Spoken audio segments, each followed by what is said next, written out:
Hi everyone, welcome back to Crazy Gamer.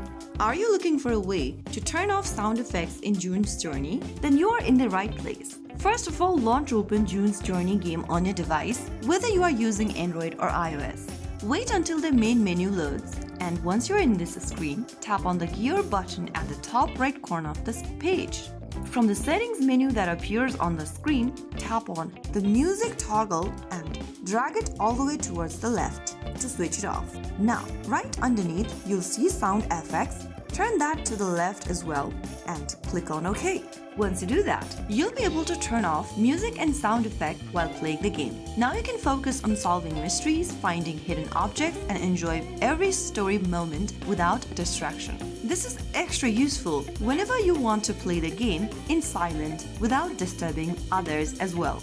So that is how you can easily turn off sound and music in June's Journey game. If you found the tutorial to be helpful, don't forget to like, share, and subscribe to our channel. I will see you again in the next episode. Thanks for watching.